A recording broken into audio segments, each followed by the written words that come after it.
வணக்கம். உங்கள் சேலமரார் தமிழ்ச்செல்வன். உற்சாகத்தின் உற்சாகம், தேசத்தின் வளர்ச்சி, இளைஞர்களின் தன்னம்பிக்கை நான் தான் சொல்லுவேன். அது மட்டும் இல்ல, உடைந்து போன துவண்டு போன உங்க அன்பு உள்ளங்களுக்கெல்லாம் ஒரு மருந்தாக என் வார்த்தைகள் இருக்குது என்று நீங்க போகணும்லாம் என்னையோட பகிர்ந்து பேசும்போது இன்னும் எனக்கு உற்சாகம் பிறக்கிறது. என்னை பாட்டுதான் தொழில் செய்கின்றையா. எவ்வளவோ பிசினஸ் மேனுங்க, எவ்வளவோ ஆட்கள் ஒருத்தரை சொன்னா ஒருத்தர் குறையாடுங்கிறதுக்காக வர்ணிக்க முடியவில்லை. என்னால் இப்போ கூட ரஷ்யாவிலிருந்து நான் அமில் ஹோட்டலில் ராஜபாளையத்தில் தங்கியிருந்தேன். அவ்வளோ ஒரு உற்சாகமாக பேசினார். நான் தங்கியிருந்ததை புகழ்ந்து உயர்ந்து நீங்கள் குடும்பத்தோடு வந்து இருக்க வேண்டும், எங்களுக்கெல்லாம் தோண்டு போன உள்ளத்துக்கு உங்கள் பேச்சு தான் ஒரு மருந்து அப்படின்னு சொல்லும்போது இது எனக்கு மிகப்பெரிய மருந்தாக இருக்குது. எத்தனை துரோகத்தையும் எத்தனை நன்றி மறந்த விஷயங்களை கூட என்னால் அசை போட்டு நடக்க முடியுது என்று சொன்னால் நீங்கள் எனக்கு தர உற்சாகமாக தானே தவிர நான் உங்களுக்கு உற்சாகம். நீங்கள் சொல்லும் வார்த்தை என்னை உற்சாகப்படுத்துகிறது. ஏன்னா நான் ஒன்று சொல்லுவேன், துரோகத்துக்கோ நன்றி மறந்தவர்களுக்கோ நாங்கள் ஒருபோதும் செவிசாய்க்க வேண்டியதில்லை. ஏனென்றால் அந்த துரோகத்தோடு நீங்கள் போராடாதீங்க. அந்த நேரங்காலத்தை கூட உங்கள் தொழில் வளர்ச்சிக்கு பயன்படுத்துங்க. அதை தான் நான் சொல்லுவேன். எந்த ஒரு நல்ல விஷயத்துக்கும் நம்ம பயன்படணும். நம்ம வாழ்க்கை, நம்ம எண்ணங்கள் தூய்மையானது. நம்மளது எண்ணங்கள் பொழியும் மலைத்துளி போலது சொல்லுவாங்க. கரைப்படாத தாய்ப்பாலுக்கு சமமானது நமது உடைய அன்புகள், கலப்படமில்லாதது. தூய்மையான வீசும் காற்றுக்கு சமமானது நம்ம உள்ளங்கள். இங்கே தோண்டுவதற்கு ஒரு துளி இடமில்லை. மண் கொடுத்து சாப்பிட்றோம். அந்த மண்ணிலேருந்து ஒரு பொருள் வராமல் நம்ம எதையும் உணவு அருந்துவதில்லை. கடைசியாக அந்த மண்ணுக்கே நம்ம உயிரை கைமாற கொடுத்துட்றோம். இவ்வளோ தான். இதில் யாரும் உயர்ந்தவர்கள் தாழ்ந்தவர்கள், நான் பெரியவன் நீ பெரியவன், அவ்வளோ பெரிய ராஜராஜ சோழன் பாண்டிய மன்னர்களுக்கு ஒரு வாரிசு இருக்கா அன்றைக்கி தேடிட்டு இருக்கிறாங்க. இருந்தால் நல்லதுன்னு. ஆமாம், அப்படி வரலாற்றில் வாழ்ந்தவர்கள் கூட அடையாளம் இல்லாமல் போயிடுது. யாராக இருக்கட்டும், உலகத்தில் வாழ்ந்தவங்களுக்கு எல்லோருக்குமே சரி, பெரிய ஒன்று இருக்கும்போதே காணாமல் போயிடுது, ஒன்று மறைந்த பிறகு ஒரு அடையாள சூடுகள் இல்லாமல் போயிடுது. அப்படியெல்லாம் இந்த உலகத்தில் யாரும் ஒருத்தருக்கு ஒருத்தர் பெரியவர்கள் கிடையாது. நம்ம வாழும்போது பிறருக்கு எந்த துரோகத்தையும் பண்ணாமல், யாருக்கும் கஷ்டம் கொடுக்காம, நம்ம உழைத்தோமா நம்ம வாழ்ந்தோமாங்கிற உணர்வோட, நம்ம 4 பேருக்கு உதவி பண்ணோமாங்கிற வாழ்க்கையோட சகிப்புத்தன்மையோட, எந்த எதிர்த்தாக்குதலுக்கும் சொல்லுக்கு நீங்கள் மன உடைந்து போயிடக்கூடாது. எதுக்குமே ஒரு பொறுமையும் சகிப்புத்தன்மை நமக்கு இருந்தால் கொஞ்சம் பொறுமையாக போயிட்டோமாவே போதும். தன்னால் நம்ம பணி நம்மளை வாழ வைக்கும். ஜீரோலேருந்து வந்த நம்ம இதுக்கு மேலே போகிறதுக்கு என்ன இருக்குது வாழ்க்கையில்? புரியுதுங்களா? முன்ன உங்கள் அழகான முகத்தை பாருங்கள், உங்கள் அழகான எண்ணங்களை செதுக்குங்க, தன்னம்பிக்கையோடு இருங்க, உடம்புக்கு தேவையான உணவு எடுங்க. வீசுகிற காற்று, சூரியன் வெளிச்சத்தில் கூட நமக்கு ஒரு சத்து இருக்குது, நம்ம உணரணும். வெளியில் இருக்கிறத நிறைய பேர் ஏசுக்குள்ளே எழுந்துடுறோம்.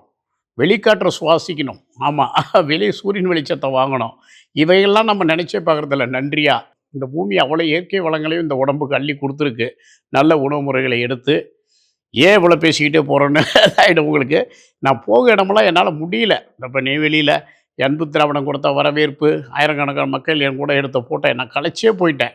இரவெல்லாம் ட்ராவல் பண்ணி நேற்று ராஜபாளையத்தில் கொடுத்த வரவேற்பு, ஒவ்வொரு பகுதியிலையும் ஒரு அறிவிக்கப்படாத, வெளியே தெரியாமல் ஒரு மிகப்பெரிய ஒரு மக்கள் மனசில் ஒரு தலைவனாக, சில பேர் கடவுளுக்கு சமமாக என்ன புகழ்வதெல்லாம் அதை நம்ம ஏற்றுக்கொள்ளவில்லை என்றாலும் அந்த அந்த நிலைக்கு என்னை மக்கள் வச்சுருக்கிறத பார்க்கும்போது எனக்கு ஏதாவது சொல்லணும், உங்கள் மனசுக்கு ஏதாவது செய்யணும். நம்ம எண்ணங்களில் காரில் போயிட்டே இருக்கும்போது என்னடா செய்ய போகிறோம் இந்த மண்ணுக்கு, இந்த மனிதர்களுக்குன்னு, உங்கள் உடல் நலத்திற்காவது நிறையா விஷயங்களை நான் பேச போகிறேன். இனி உணவு முறைகளை பற்றி நம்ம பேசுவோம். தொடர்ந்து நம்ம ஆரார்த்தமே இல்லை. ஆமாம், உங்களுக்கு அதுதான் நான் கைமாறா தர முடியும். ஏன்னா ஒரு நாள் ஆயுசை நம்ம விலைக்கு வாங்க முடியாது, கடந்த நிமிடத்தை பெற முடியாது. ஆமாம், அப்போ உங்கள் உடல் நலத்துக்கு சார்ந்த விஷயங்களை பேசுகிறேன். நான் உங்கள் உடல் நலம் பேசும்போது என் உடல் நலம் தன்னால் நல்லாயிருக்கும், உங்கள் ஆசீர்வாதத்தோடு. இனி தொடர்ந்து நம்ம ஆராத்தமிழ் இதெல்லாம் பேசுவோம். இப்போ எதை நோக்கி போயிட்டுருக்குறோம்? நியூ இயரை முடிச்சிட்டோம், கிறிஸ்துமஸை முடிச்சிட்டோம், தீபாவளியை முடிச்சிட்டோம். இப்போ வரும் பாருங்க, தமிழனுக்குன்னு ஒரு பண்டிகை, தமிழ் திருநாள், உழைக்கும் உழவனுக்கு திருநாள்.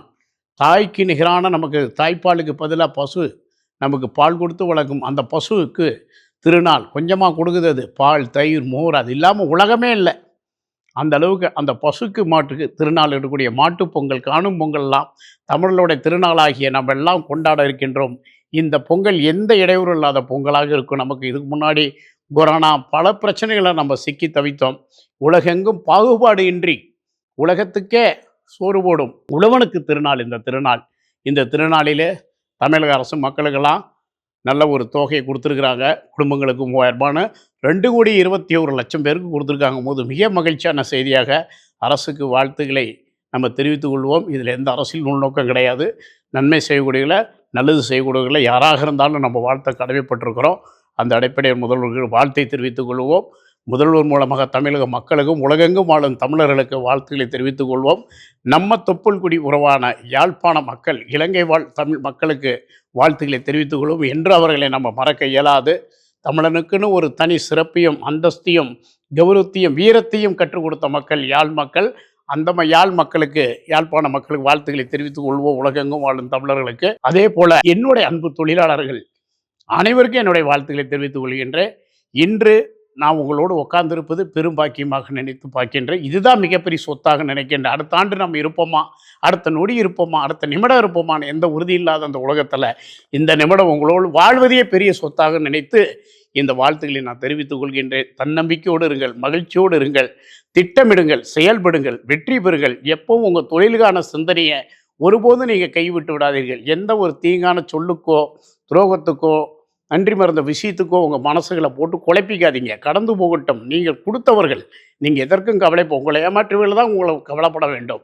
அதனால் நீங்கள் எதற்கும் இடம் கொடுத்து விடாமல் உங்கள் தொழில் வளர்ச்சி மீது கவனம் செலுத்தி வெற்றி காணுங்கள், உதவுங்கள், 4 பேருக்கு உதவி செய்யுங்க.